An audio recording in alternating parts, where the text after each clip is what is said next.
Welcome, everyone, to Elevate with V. So excited to be here with you.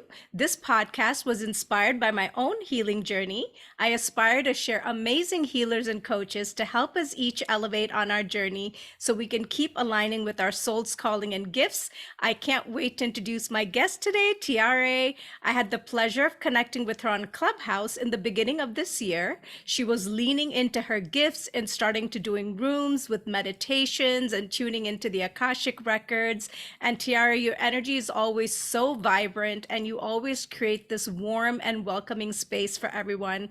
So thank you for sharing your gifts with us. And I'm so excited to learn more about you and your journey today. Thank you, Vanita, for having me here. I'm so excited. Yay! And so Tiara's official bio is she is an Akashic Records intuitive reader and sound healing practitioner. She does guided meditations to connect us with our spirit guides and ancestors. She's also a licensed massage therapist, and she also does energy healing in person and long distance via phone call or Zoom. So welcome again, Tiare. Thank you. Yay, I'm so excited to have you here. So, as you know, this podcast is all about healing journeys and how we have each navigated through maybe a few storms to get to our silver linings. Is there an event or events that kind of led you to step into your own kind of personal healing or awakening journey?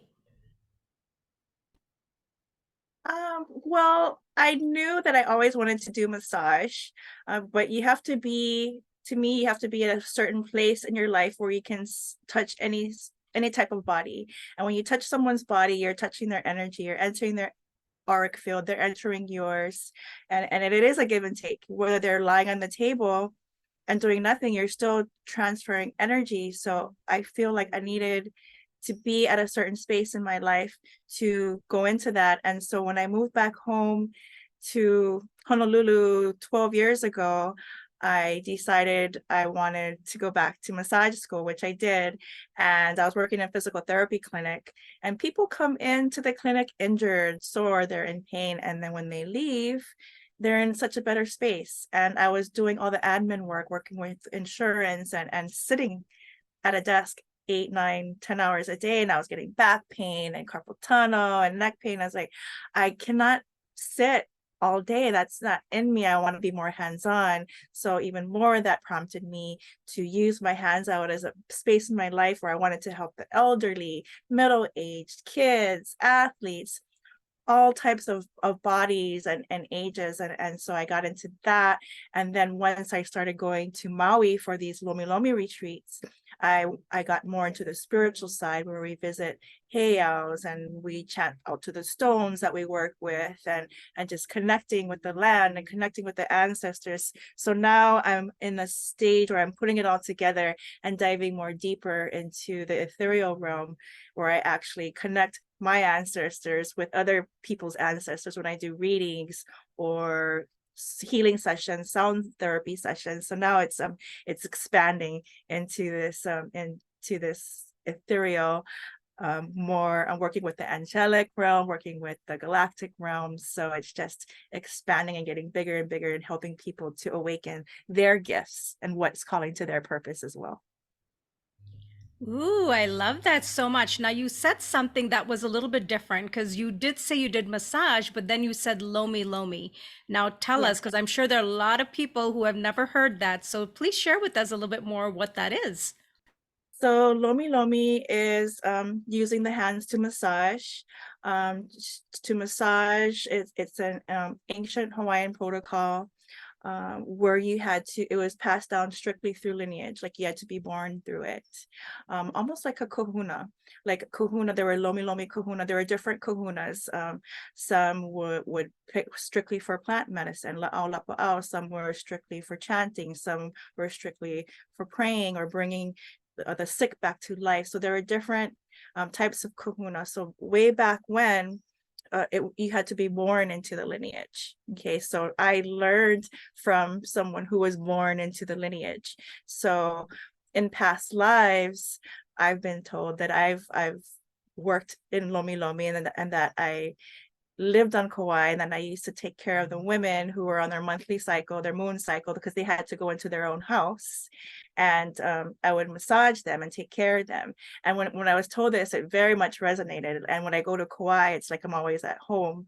Even the backdrop here is on Kauai as well. And it's like I always had this connection. It's now bringing it forth to life and helping other people remind them what their power is. Because so many people have all this energy in their hands. They don't know what to do with it.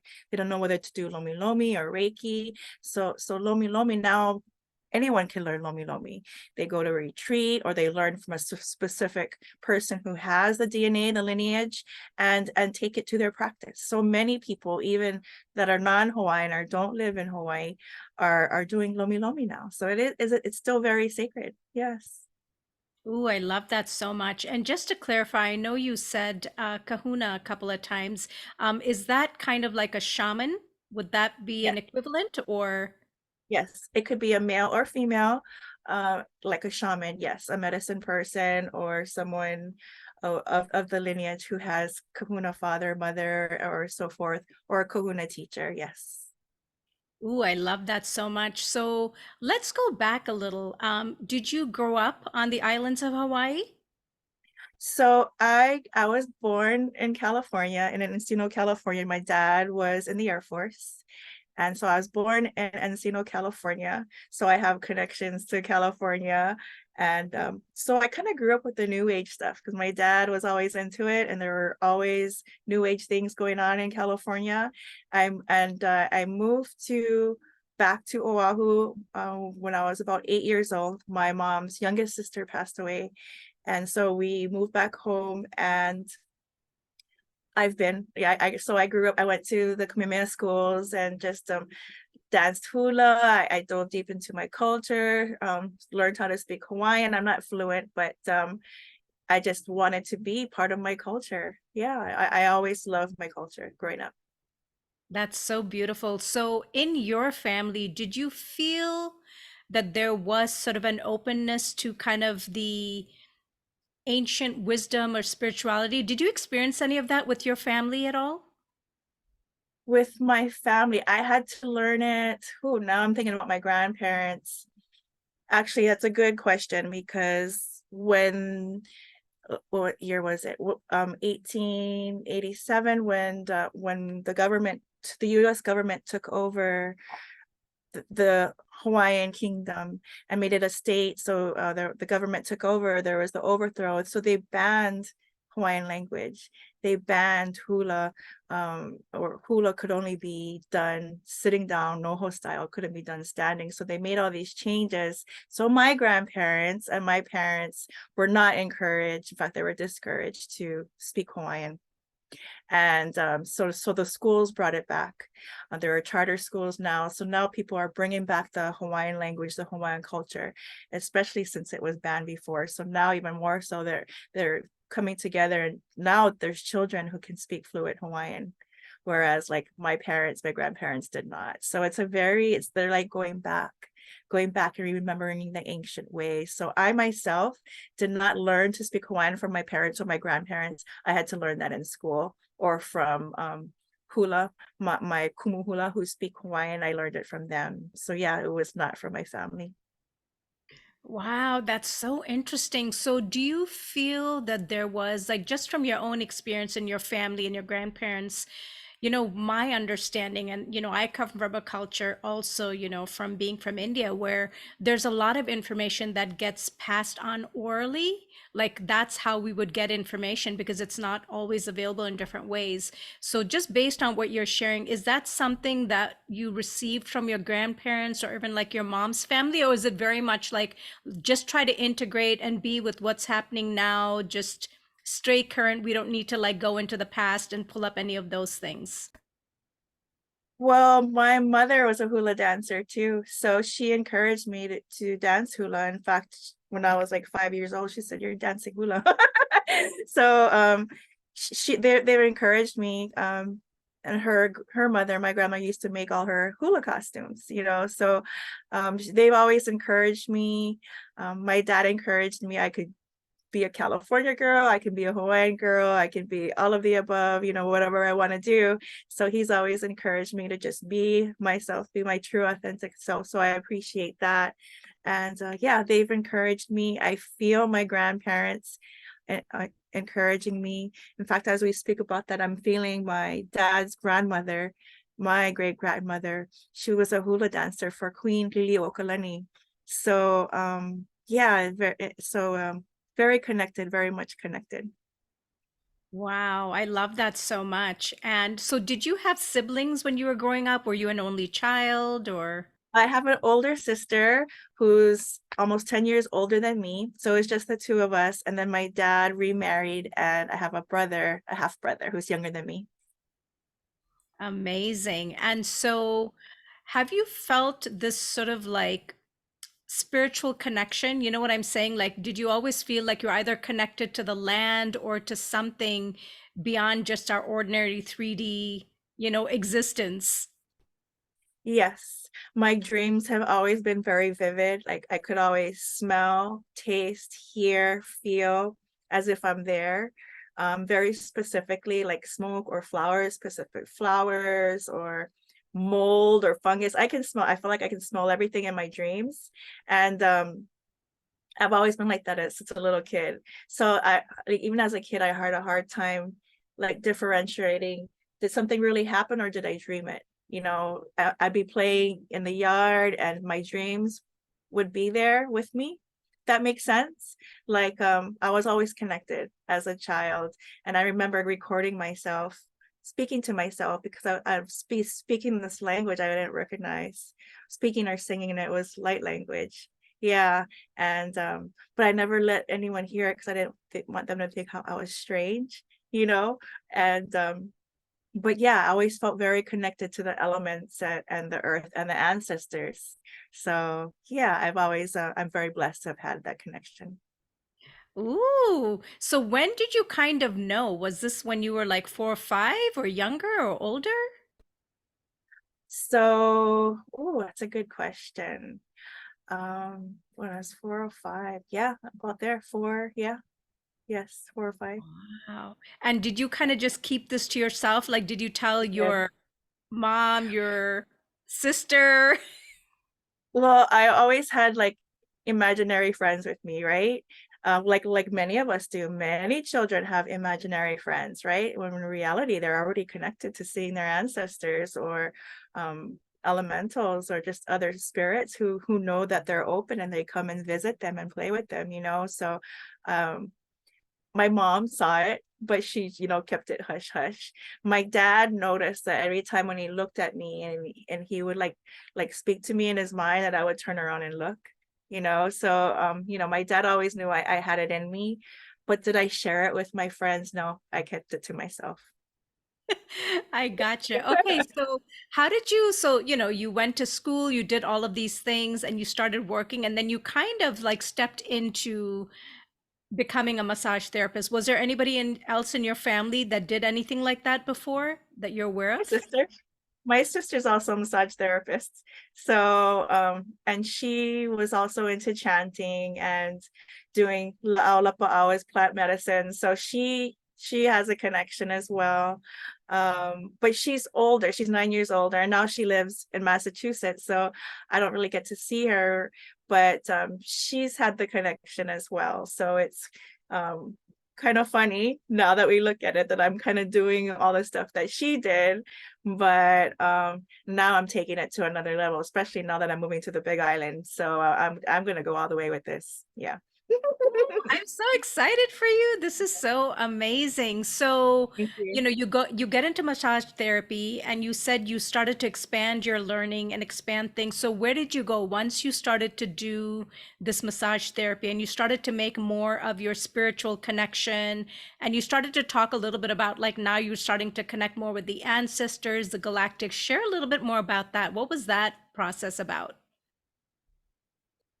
So after I got my massage license and I was busy with massage, I was massaging like 6 days a week and sometimes up to 8 massages. Yeah. So I had a break one day and I jumped on Clubhouse and Nimesh Radia was doing a room, and he's the one who taught me, guided me to the Akashic records, how to do it myself, him and Stacey Brown. So Nimesh's voice kind of drew me in. I remember being tired that day. I was laying on my massage table. I had a break, and I'm like, yes, I have a break. And so I put my ear pods on and Clubhouse, and there he was, Nimesh Radia pulled a card. He was doing a reading for the room, and I felt like he was speaking directly to me, like, your soul purpose, your soul calling, what's calling to you when you know something else, something you're playing small, and you know you have gifts, and you know there's more, and listen to yourself, listen, what does your heart say? And I'm like, yeah, what? So he kind of like drew me in. And so then next thing you know, I purchased an Akashic Records reading just from him, one-on-one. And that's where it kind of opened up. I'm like, and he told me that I'm so gifted and I have all these powers and all this and all that. And I'm like, part of me was like, really? Are you sure? He's like, you need to be seen. People need to hear you. They need to feel you. You need to connect. And I'm like, are you sure you're reading the right records to the right person? You didn't get it mixed up with someone else. I was doing my own rooms. I gotta do my own rooms, and people need to hear me. What? We always like second guess ourselves. And that's what I've been doing my whole life, is second guessing myself. Fear, doubt, no, not embracing what my ancestors want me to do until now. Finally. And of course, we're not ready until a certain age. Some people are gifted very young, and they're like, yes, let's do this. And I'm like, but that was not me at 25. No. It wasn't until, now I'm like, okay.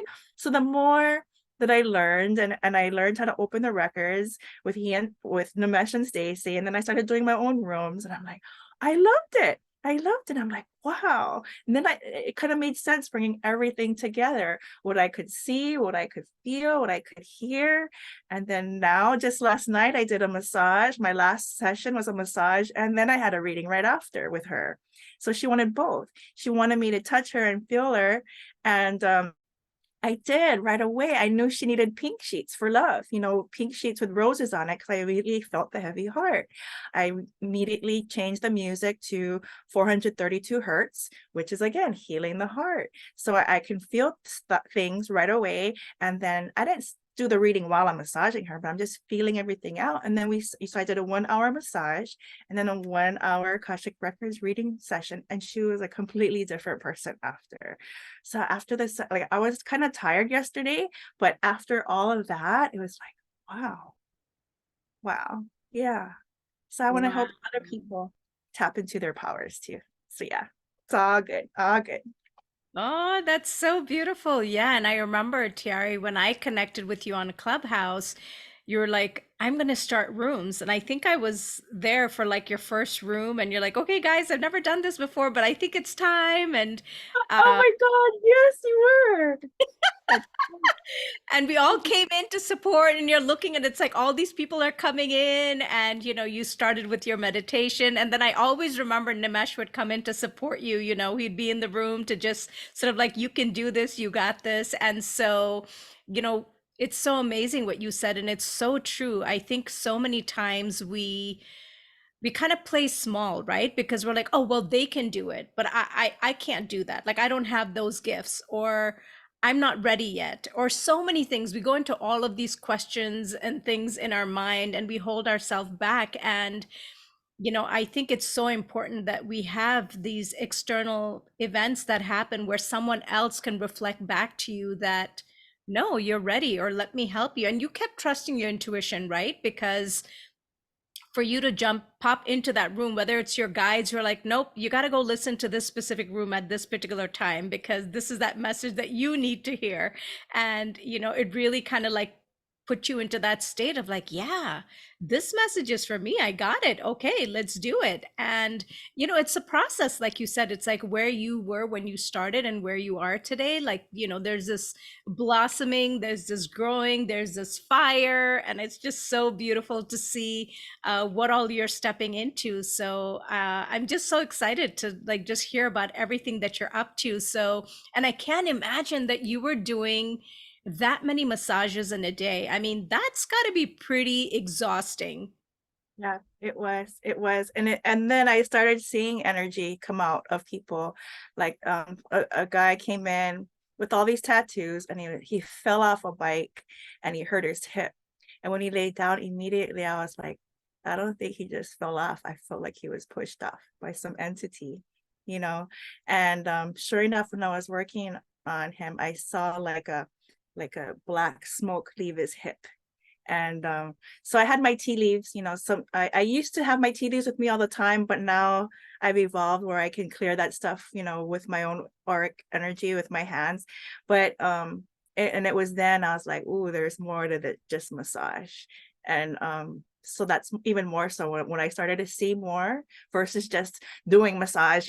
Anybody can, massage and just go through massages, but I wanted to go deeper. And when I started seeing things and things were revealing themselves to me, I was like, oh yeah, this is what I want to do. Oh my goodness. Wow. I mean, so people don't even realize all the bonus healing that you're doing because when you go for a Right, massage, that's not typically stuff that's happening. So right, you're getting right. your, let's just say you're doing your work, but you're also getting to practice and uncover more of your beautiful skills, and you're kind of creating your own custom package of the way that you do your healing. So that's really amazing. Yes, thank you. Thank you. Wow. So I know you just shared that you're going to be moving and you're in the process of moving to the Big Island. So what prompted this shift? So what prompted this shift? I just lost my mother, my beautiful mother, 79 years young, June 30th. So it's been a process for me, but now that she's not here physically with me, she's here spiritually with me. I'm like, well, I don't really need to stay in Honolulu anymore. I don't need to stay in the city. There's more crime, there's more theft. It's just a lot of chaos. And Big Island's always been on my mind, but I didn't know how the timing was going to work out with my clients here in Honolulu and my family. But now I'm in this space where I'm going to do it. Now that I'm on my own, right? My mom's not here. So she's saying, she's encouraged me, go do what you want to do, expand so you can expand, we're at someplace different. And Big Island, there's so much mana, there's so much energy. And when you where I'm living, there's so much land. And that's exactly what I need, that the peace, the quiet, not to be around a lot of people a lot of time, because I'm so super sensitive now at this stage in my life where I pick up everything. And so now that I'm going to be living in the downstairs of this beautiful house on this 4 acres of coffee farm. So it's just peaceful and quiet and beautiful. I'll be working just a few minutes away at Hawaii Sanctuary right in Kailua Kono. So it's like everything just happened so perfectly. And yeah, I love the Big Island. Oh my gosh, so exciting. And I love how you're sharing, like, when you knew to follow, it just all came together, like with ease and flow, right? It just sort of like all kind of happened for you, like so quickly. And yeah, so what I'm understanding is the reason why you were in Honolulu is because a lot of that had to do with your mom. And I know that you was she living with you? Were you kind of taking Yes. care of her? Okay. Yes. Oh no, she was still working. She was slowing down, but she was still working. I was taking her to work, picking her up. I know that lady was like, go, go, go, go, go, go. 79 years old, still working, but I saw her slowing down. But yeah, she's still with me. She's still with me.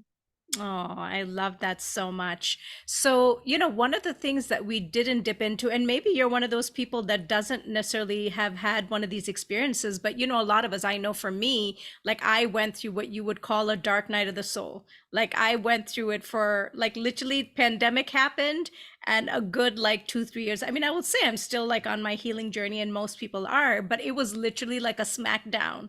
It was like, nope, we got to get your attention. This is what's going to need to happen now, and this is where you need to go. Did you experience that at all, or was that not something that was part of your journey? My dark night of the soul was not part of the pandemic because I was so blessed to work in an office where we do medical massage, where we work with workman's comp clients and motor vehicle clients. So as long as they had a doctor's prescription, I was able to continue working. I took like 2 weeks off during the pandemic, and that was it. I worked the rest of it. So that's why, even though I was, because a lot of therapists decided not to, why work when you can stay home and make the same amount of money, right? But I didn't have that attitude. I was like, I was put on this earth for a purpose, not just to stay home. Even if I could collect the check, I felt like people needed the healing, especially during that time, especially if they were in a car accident or got injured at work. I didn't feel right just staying home. So I kept working. There were like two of us, two therapists in the office that did all the massages. So that's why too I was even busy. That's why I stayed busy.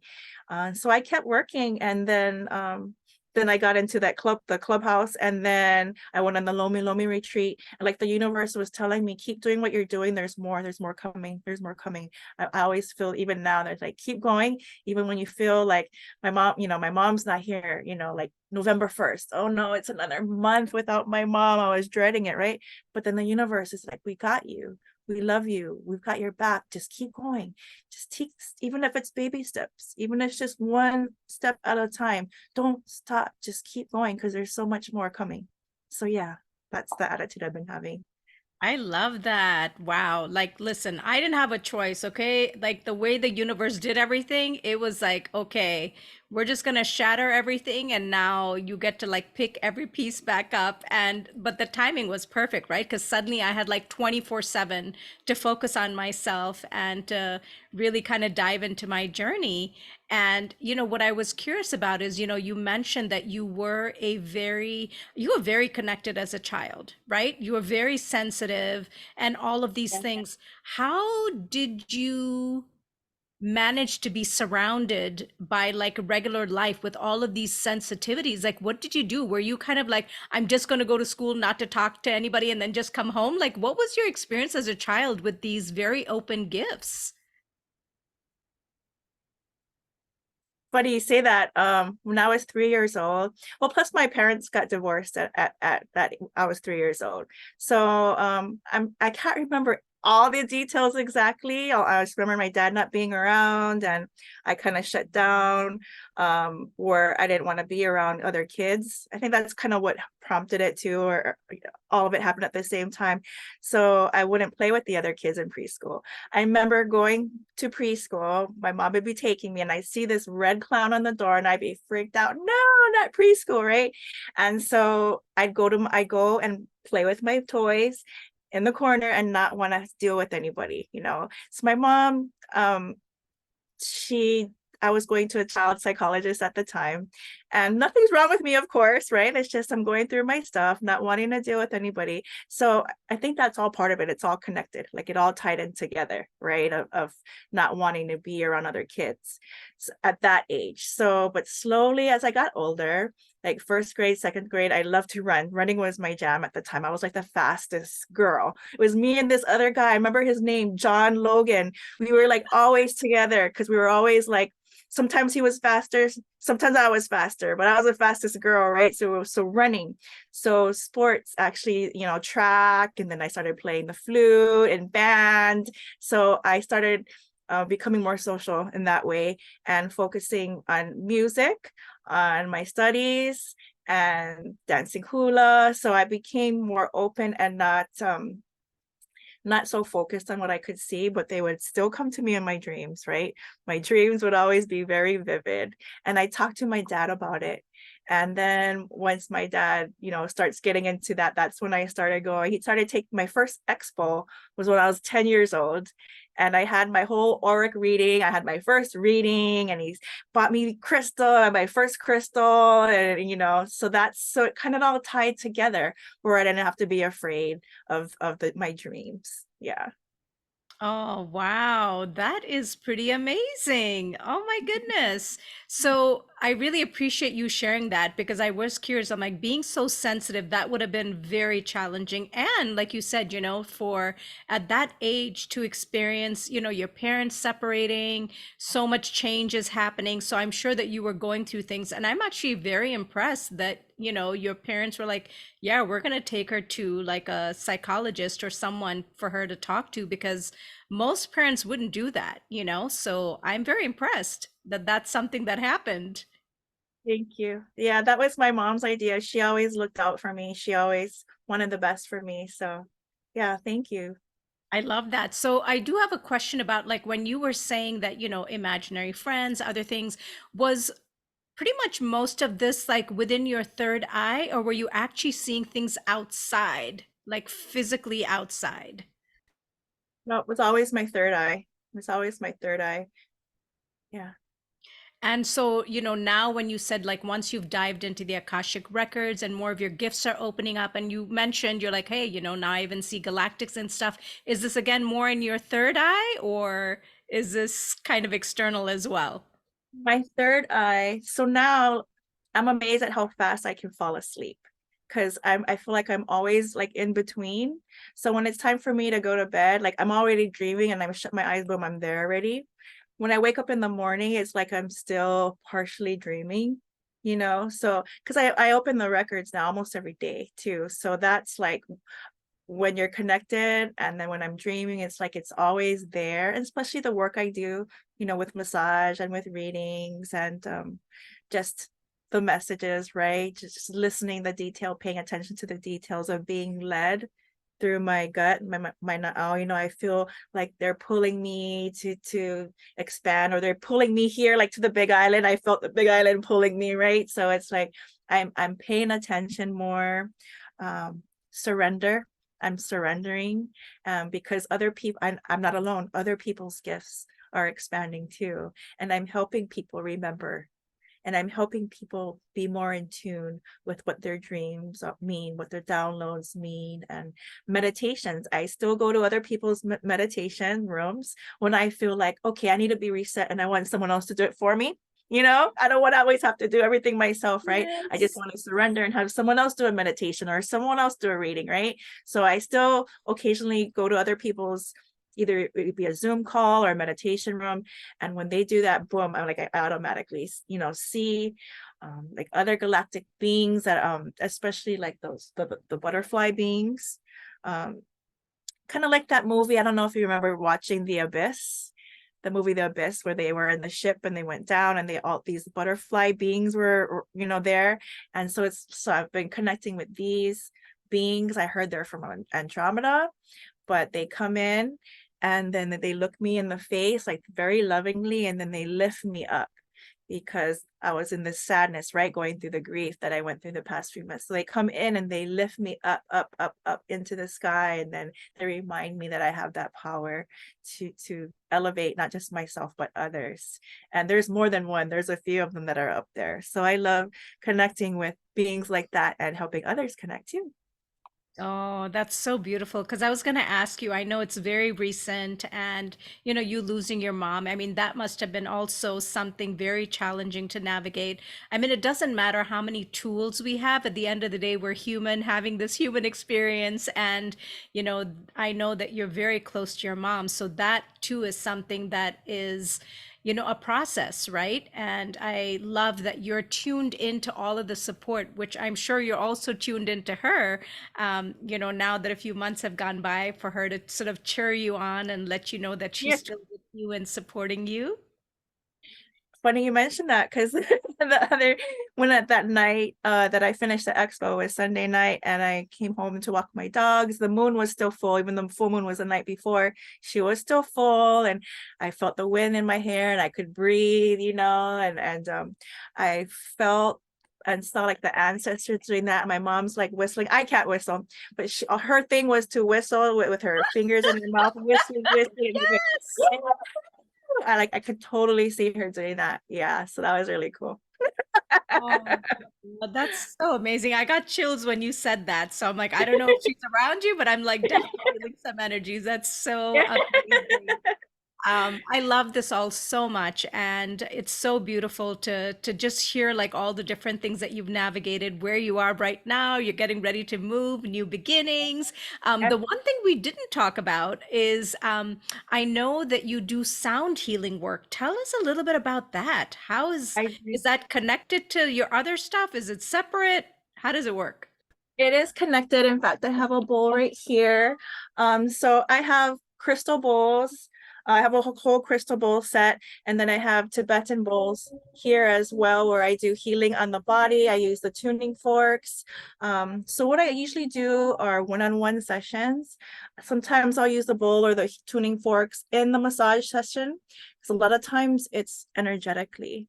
People are energetically carrying the divine masculine, talking, the aggressive, dominant divine masculine, which could be a father, father-in-law, a spouse. Old trauma can be held in the shoulder, or female. So and they say no matter how many massages they get, it comes back right away, right? And it's not just physical, it's energetic. So when I use the tuning forks or the bowls, then they can see, and then they can feel what they're holding on to, that it's not just a knot in the neck, that it's more and it's deeper. They've been holding on to this, not just this lifetime, but other lifetimes. A lot of times we're carrying stuff for our mothers or our fathers, brothers or sisters. Half the time we're carrying baggage for other people, energetic baggage for other people, and you don't realize it until I do the energy work, right? You can, like I said, you can massage someone 2 hours. I do 2 hours, but you can massage someone once a week for 5 years and it doesn't go away. It's energetic, right? So I tap into that, and I help people realize that, oh yeah, I am carrying more than just stress at work, working for a boss who's demanding, or that they help to heal themselves. Really, I don't tell people I'm here to heal you and make you 100% better. I never say that. I'm a guide to help you to heal yourself, so that you can remember your powers, remember what you carry that's no longer yours, and you can release it. So that's what I do with the bowls and the tuning forks. Oh, I'm so glad I asked that. Again, it's kind of coming back to like you're creating your own kind of like custom modalities with all of these different beautiful things. And they all are working together, right? To create this beautiful, like you said, healing for others, and, many different ways that I know we all express. Like it's like, oh, I'm not the healer, I'm a channel, or I'm supporting you in healing. So at the end of the day, the important thing is that people are getting an opportunity to heal themselves. And I think that's kind of the most important thing. And I love that there's so many amazing ways, right? Like there are all these amazing modalities that are out there. And I personally feel very drawn to like sound healing. I mean, I'm constantly listening to like sound bowl healing all day. I listen to it all day. So I know it Yeah. resonates for me a lot. But I love that that's something that you're incorporating into what you're doing, and it's part of your practice. And I think that's so beautiful. So, oh my gosh, this has been so much fun, Tiare. I'm so excited for you. And it's been wonderful to just watch you blossom and grow. I mean, you're so inspiring. And I think for a lot of us who are sort of like, oh, wow, like, look at what she did. I mean, that's part of the equation, right, Tiara, of you like stepping out, and especially in front of a lot of us who were at Clubhouse around that time, where you're like, well, I'm just going to start and I'm going to do this. And, we would come in and support you, but also watch how you're expanding and growing. And, obviously that impacts all of us, right? That we're coming to say, wow, yeah, like we're inspired. And I just love your energy and what you're doing, and I'm so excited for this new beginnings for you. This is going to be so amazing. And so we're coming towards the end of our session together, and I was going to ask you if you wanted to share a card, a message for the collective. That would be amazing. I would love to.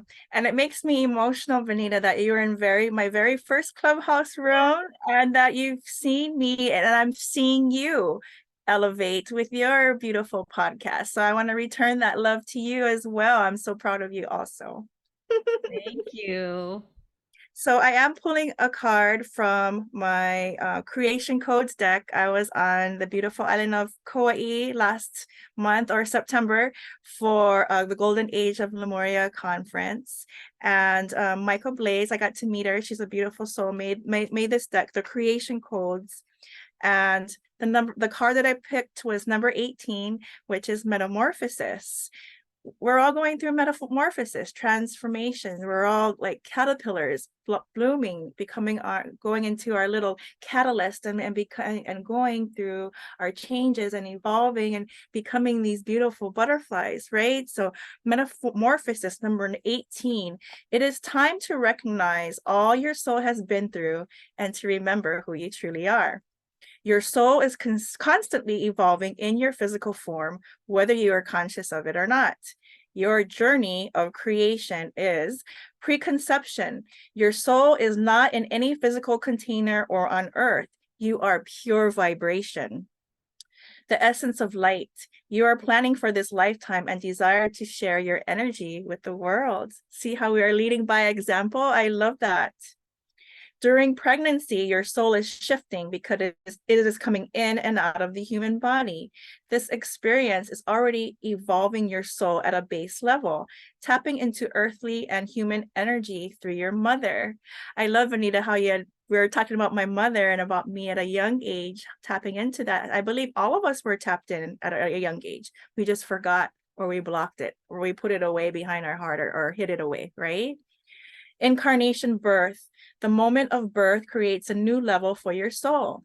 Instant programming from a new dimension is triggered and survival mechanisms are enabled. The veil of forgetfulness washes over you, manifesting in a perceived disconnection from oneness. A new relationship begins with your mother. During the birth experience, there is an unconscious trauma as your soul feels an instant limitation of the human body and a severing from the oneness. This severing is only perceived, not actual. You can never be severed from the oneness. Part of your soul's journey in every lifetime is to remember and reconnect with the oneness while you are still in physical form. So I believe connecting, like how we're connecting and we're activating other people to connect, we're all looking for that unity consciousness, that oneness, especially all that COVID had brought us to separation, right? So I truly believe separation is an illusion. So here we are coming back to oneness. So we are all creating our lives every moment. We must do it unconsciously, and their lives are reflected as such. You have the desire to live with conscious intent. You wouldn't have been drawn to this card if you didn't, in the way of the evolved human. So we're all evolving. You came to this planet to create, explore, expand, and have an adventure.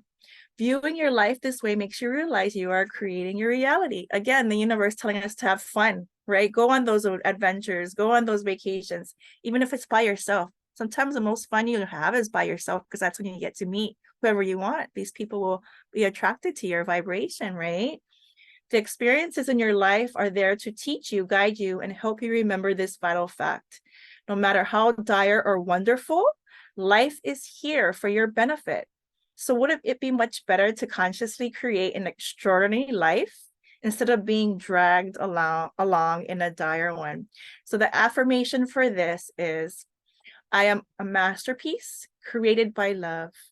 My unique journey is mine to design. And that's the metamorphosis card. Ooh, good stuff. Oh my, that was powerful. Oh my goodness. And so connected to the conversation that we are having today. So, oh my God, it couldn't be more perfect. I absolutely love it.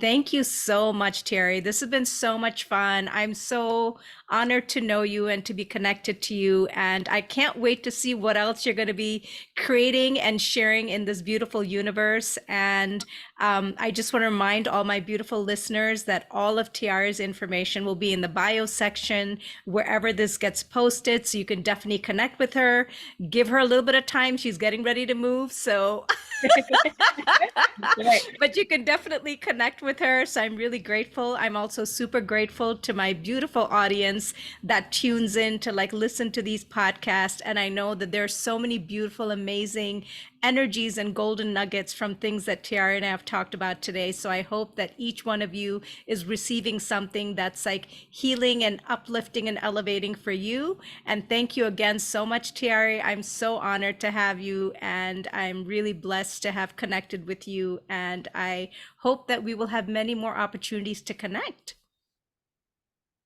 Yes, thank you so much from the bottom of my heart, Vanita. It's my pleasure and my honor. Thank you. Thank you.